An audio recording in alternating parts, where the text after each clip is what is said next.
Hi, I'm Chris Wilson from Grinding Gear Games, and today I'm going to be showing you some of the new features from Path of Exile Sacrifice of the Vaal.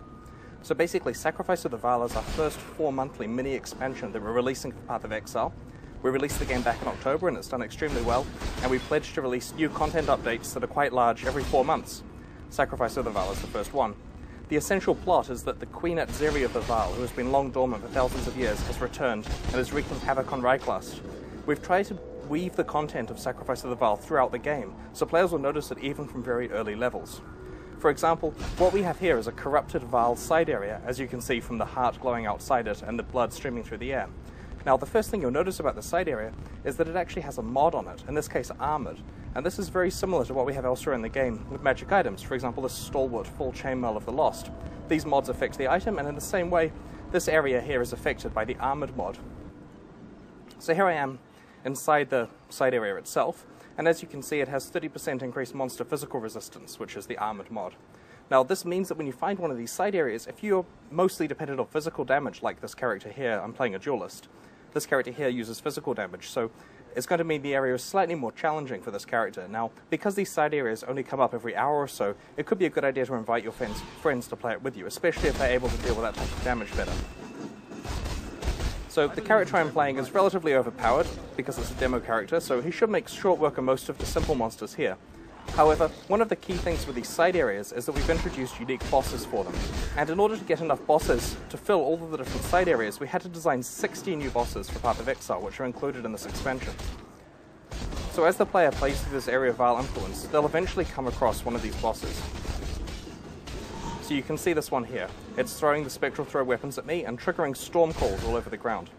Now this skill is one that targets certain areas, and after a while it will detonate, dealing damage to all of them, so I should try not to stand there.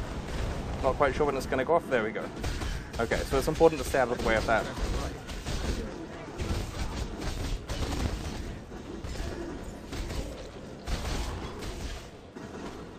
Okay, I'll try to deal with the boss myself now, while keeping out of the way of his skills.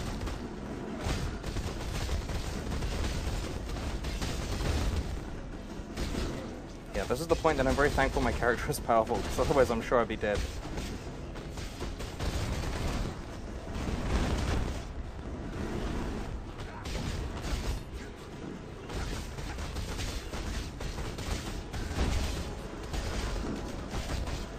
So the reward for finishing one of these areas is that you get to open the Vaal Vessel. The Vaal Vessel is the source of the corruption in the area and contains one of a variety of different Vaal items. In this case, it's a Vaal Fireball. Now the Vaal Fireball is a new type of skill gem. I'll get on to demonstrating that. So I'll just switch to another character to demonstrate the Vaal gems. Despite the Vaal civilization existing thousands of years ago, they had their own types of skill gems, and these ones, rather than the more refined contemporary ones that players are using, like the traditional skills they're used to, the Vaal ones are based on the concept of sacrifice, brutal sacrifice. Hence they only work when they've been charged up by the death of many of your foes. So the idea is you run through the level, killing the monsters, and after quite a while you'll get the ability to use your Vaal skills. Now I'm going to use a developer cheat to speed this process up a little bit, so I've typed in /souls to get some more souls. I've killed a bunch of monsters here, and I'll demonstrate the skills. Now a typical skill like Arc will hit 3 monsters. You can see it hitting them, doing a bit of lightning damage, but the Vaal version of Arc will actually chain between 40 targets, shocking them in the process. Now that's very decimating and can destroy large groups of monsters. I'll try to find a bigger group of monsters so I can demonstrate the next skill.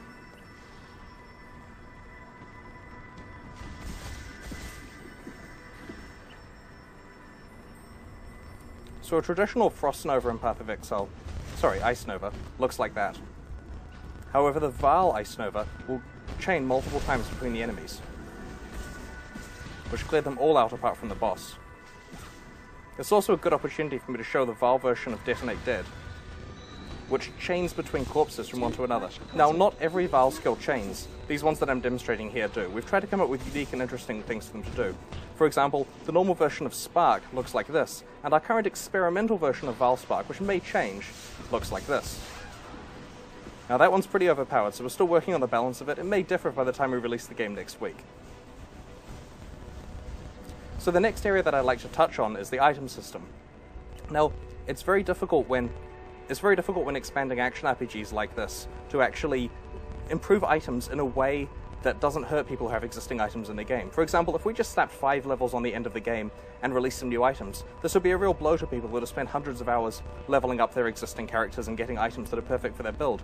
So we've tried to take the item system in a different direction. And we've done this with another axis, the axis of corruption.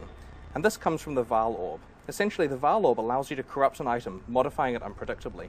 Now, there are many things this can do to an item, and the intention is that there's a bit of tension with the player not quite knowing whether to use it on their best items, risking corrupting them, or to use it on medium items that they find. So here's some example outcomes. I found some plated greaves, and I've used a Vaal orb on it, and it became corrupted. Now, this is a pretty bad outcome. It means that the item is corrupted and I gained nothing. However, in this case here, the item got an implicit mod added to it due to the corruption process. So here we have physical damage leached as life, which is something that boots can't normally get. So in that case, I hit the jackpot, getting an implicit mod that I wanted for my build. The corrupted term itself actually means that the item can't be further modified, so if I want to re-roll the properties of this with the Chaos Orb, it won't let me. This means that you have to use the corruption at the end of the crafting process of the item. Now, in testing, we found this can mean that some players will level up items until they're very, very powerful and have all the mods they want, and then gamble with the corruption to try to get an even better mod, or some players will limit their exposure and just find medium rare items and corrupt them to see what they can get.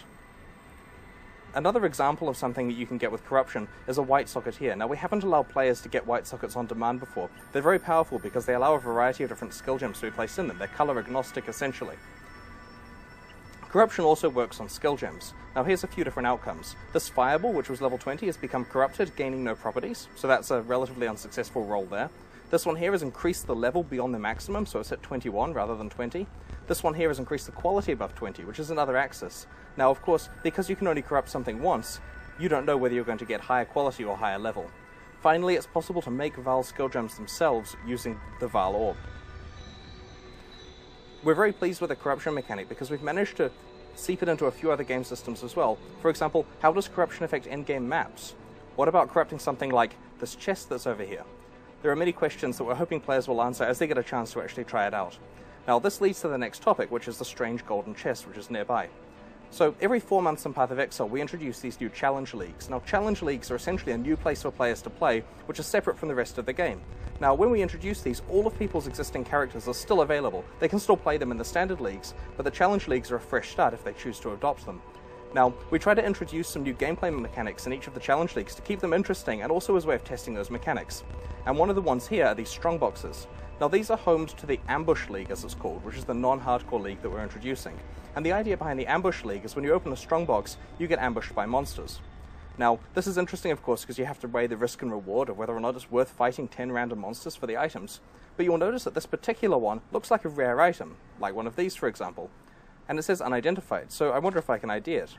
Sure enough, I can. And this actually shows the properties that it has. In this case, it has 2,000% increased rarity of items, 3 additional items, and it's a higher level chest, while cursing you with a random curse. Now, this is a lucky roll for me, because it means that I'm getting a ton more items out without very much in the way of actual difficulty in the fight.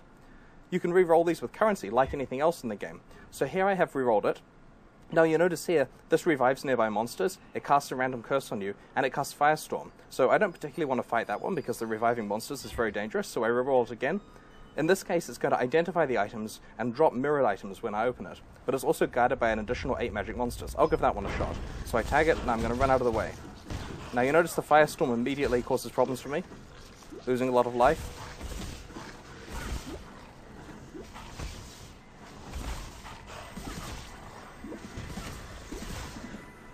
So providing I'm able to survive this fight, I'll hopefully be able to get some decent items from the chest. Now, the items only drop when the actual monsters are killed. Unfortunately, I managed to get killed by it, so I'll just revive and show some other chest stuff. Now, the strongboxes can come in a variety of forms. So, this one here, for example, is a white one which hasn't yet been upgraded. Now, when you encounter this, it's a difficult decision between opening it to fight the monsters, or perhaps upgrading it using currency items. So if I use an Orb of Alchemy, I get a bunch of mods on it. Let's give this one a shot. Now, I need to run out of the way of the explosion there, and hopefully I won't actually get killed by the monsters this time.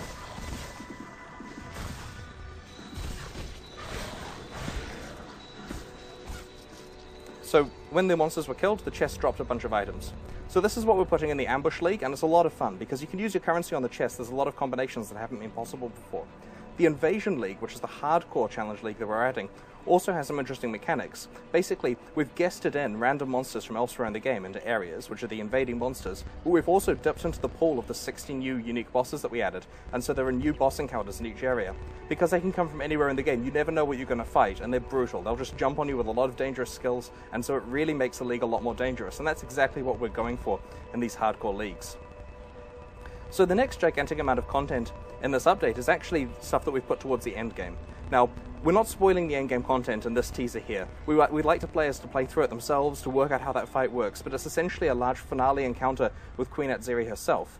Now, there are multiple challenges here, both working out how to get into her area, which requires finding some Vaal items in the world, and also working out how to get through the multiple stages of boss fights that she contains. We're running a competition for the first few weeks of the Challenge Leagues, where the first 50 players in the Ambush League and the first 50 players in the Invasion League to kill Queen Atziri and the other monsters on her level will receive a special microtransaction item themed around this expansion. Now, we're only giving this out to the people that have completed this challenge in the first 100 players, so it's not going to be something that we're actually selling in our microtransaction store. It'll basically be kind of a badge of prestige that you can get to show that you were there and you were one of the first people to do it. In addition, there are a couple of other systems that we'd like to discuss in this mini expansion. They both relate to PvP, actually.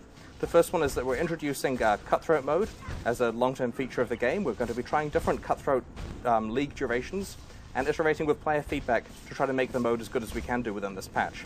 Cutthroat mode is where you have the ability to invade other people's instances, kill them, and steal their items. Now, this may sound pretty harrowing, and it is. That's why it's an optional mode. You can play it if you'd like to, but thankfully a lot of our players are very excited about it, and it's really a lot of fun. I actually had a good time last year recording a video for YouTube of me playing that mode, and it's one of the best experiences I've had in Path of Exile so far. The last feature that we'd like to talk about is we're introducing a new PvP arena, and this can be seen if I just quickly teleport to town.